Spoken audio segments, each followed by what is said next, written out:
Proses vaksinasi perdana sudah selesai dilakukan. Presiden Jokowi menjadi orang pertama yang divaksin. Selain Presiden, sejumlah pejabat negara dan perwakilan tenaga kesehatan juga turut divaksin. Dan untuk membahasnya, kita sudah terhubung dengan salah satu orang yang juga disuntik vaksin COVID-19 pada Rabu kemarin di Istana Merdeka, yakni dengan Dr. Daeng M. Fakih, selaku Ketua Umum Pengurus Besar Ikatan Dokter Indonesia. Halo Dr. Daeng, apa kabar dok?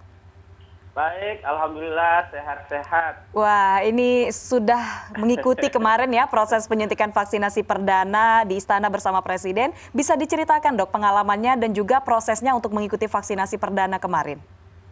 Ya, jadi sebelum disuntik vaksin, kita dikumpulkan untuk melewati beberapa meja ya. Meja pertama itu semua peserta, saya ditanya-tanyain, baik profil saya, identitas saya, kemudian ditanyai juga kita lagi punya penyakit apa begitu, untuk melihat apakah ada kontraindikasi atau tidak. Yang ditanyakan itu misalnya penyakit kanker, penyakit darah, kemudian penyakit diabetes, ya, dan lain-lain, jantung, ginjal, ya. Itu ditanya semua. Begitu dari pendataan selesai, tidak ada kontraindikasi, tidak ada penyakit-penyakit yang menghalangi vaksinasi, diminta ke meja kedua. Di meja kedua itu diperiksa suhunya dan diperiksa tensi darah. Ya. Karena tidak boleh melewati tensi darah yang tinggi, tidak boleh. Tensi darah tinggi tidak boleh. Setelah aman semua, suhu bagus, tensi darah bagus, baru saya ke meja ketiga untuk disuntik. Nah, waktu disuntik selesai, pengalaman saya nih ya, pemirsa melihat saya sekarang sehat walafiat, tidak ada gangguan dan keluhan apapun. Pengalaman saya waktu disuntik itu memang hanya merasa sedikit sakit waktu disuntik ya, karena jarum masuk ya ke lengan saya, masuk, itu sedikit ada rasa sakit.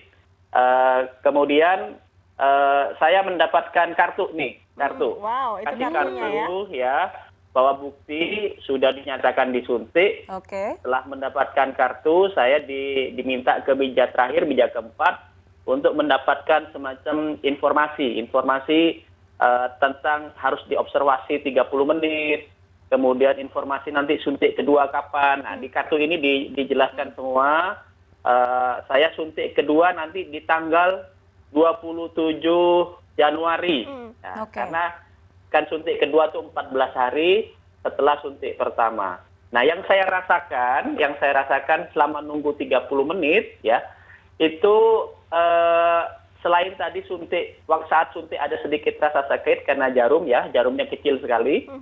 Itu hanya ada rasa linu ya di bekas suntikan, tapi itu hilang beberapa jam lah setelah penyuntikan. Sekarang ini sudah tidak terasa, dan alhamdulillah tidak ada keluhan yang lain.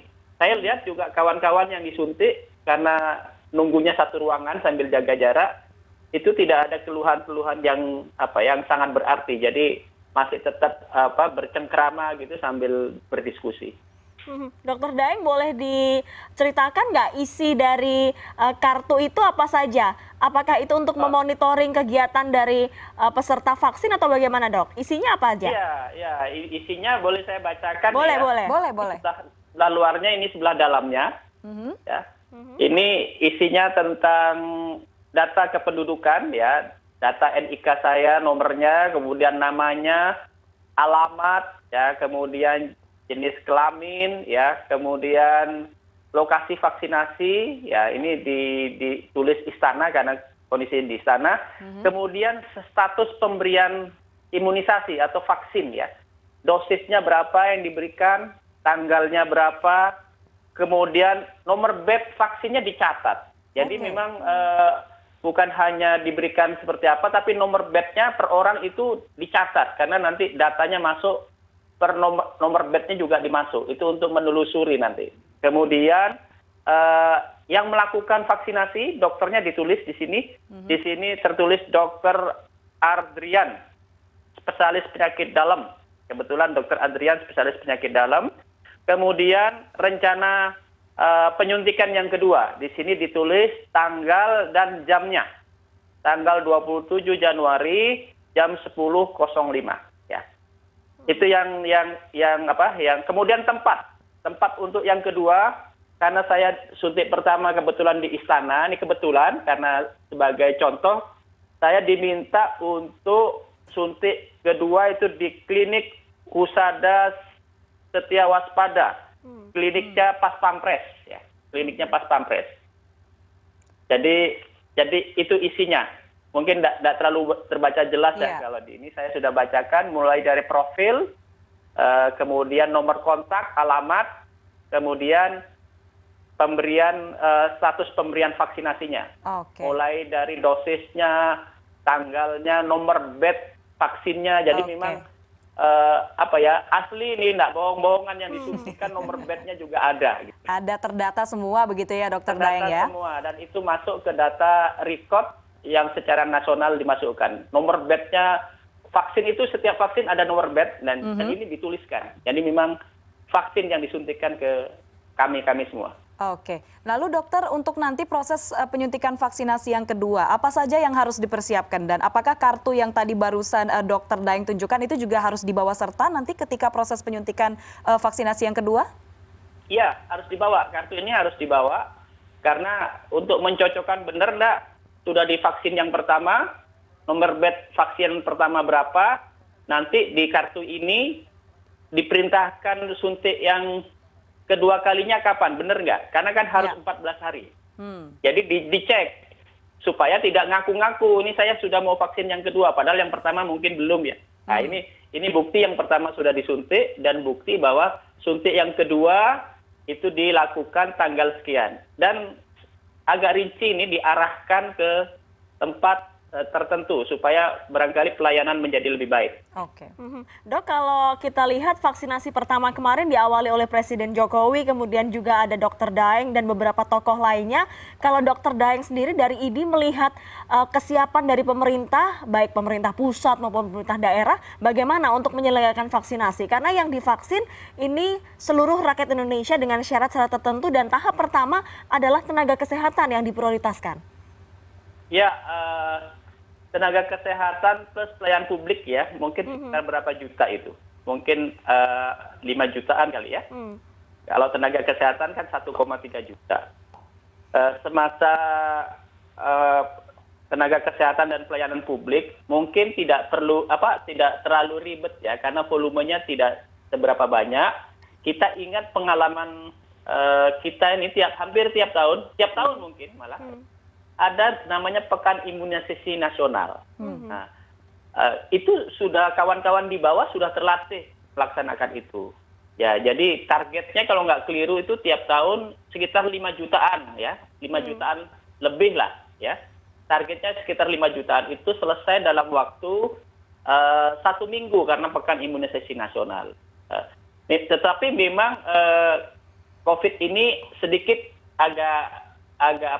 agak beda dengan PIN. Kalau PIN itu kan diteteskan, ya. Tapi ini disuntikkan.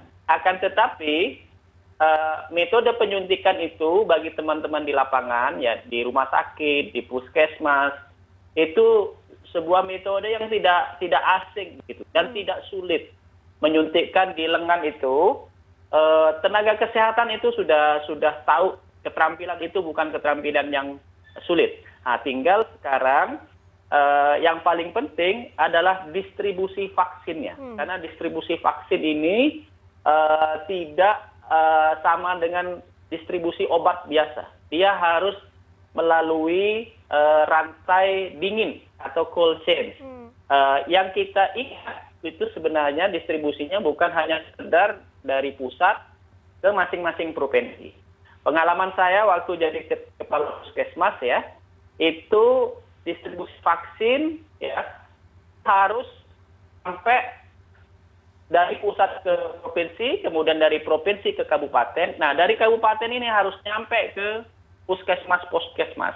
Dan puskesmas kemudian merencanakan penyuntikan itu biasanya bukan hanya di puskesmas, tapi di pos-pos yang lain yang barangnya itu disimpan di puskesmas saat penyuntikan dibawa dari puskesmas ke pos-pos penyuntikan. Nah, ini menandakan distribusi itu harus diperhitungkan alat untuk membawanya. Dari pusat ke wilayah, itu ke provinsi itu dibawanya seperti apa, disimpannya seperti apa, dari provinsi ke kabupaten dibawanya seperti apa, disimpannya di kabupaten seperti apa, di puskesmas juga begitu, menyimpannya seperti apa. Nah, yang lebih juga diperhatikan begitu mau disuntikan di pos-pos dari puskesmas itu bawanya seperti apa supaya suhu yang dikehendaki itu tetap, supaya vaksinnya tetap bagus. Nah, tetapi yang kami ketahui, alhamdulillah ini, untuk vaksin yang sekarang ini, yang sekarang lagi disuntikkan, Sinovac ini, itu memerlukan rantai dingin 2-8 derajat Celcius. Nah, ini ada keuntungan kenapa? Karena selama ini, vaksin-vaksin yang dipakai ya oleh pemerintah dalam rangka imunisasi rutin, itu suhunya di antara 2-8 derajat. Sehingga untuk penyuntikan pertama ini dengan Sinovac itu dalam rangka distribusinya memakai cold chain itu kemungkinan besar tidak mengalami kesulitan. Tinggal sekarang volumenya diperhatikan. Maksudnya alatnya diperhatikan di provinsi, alatnya masih baik, apa sudah rusak. Di kabupaten juga begitu, di puskesmas juga dilihat masing-masing puskesmas. Kemudian alat bawanya ya ke pos-pos penyuntikan itu apakah masih bagus ya, ataukah perlu perbaharuan atau perlu tambahan.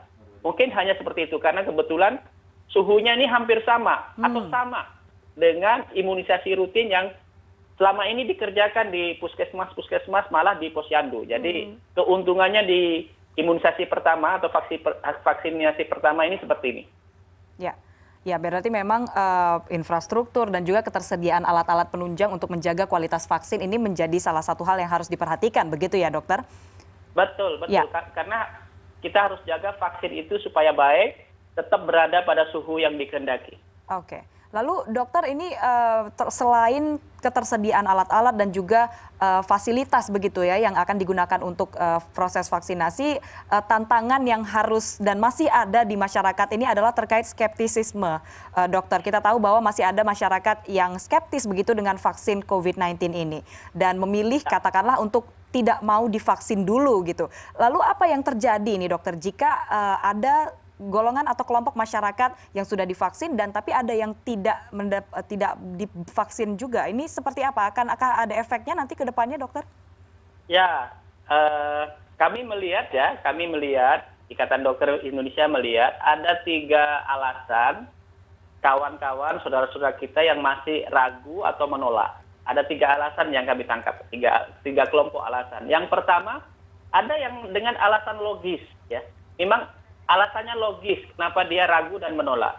Alasan logis itu adalah alasan yang takut efek samping. Ya. Kemudian alasan yang mempertanyakan keamanan. Alasan yang mempertanyakan khasiat atau efikasi. Nah, kalau masih mempertanyakan efek samping, mempertanyakan keamanan, mempertanyakan khasiat, itu alasan logis.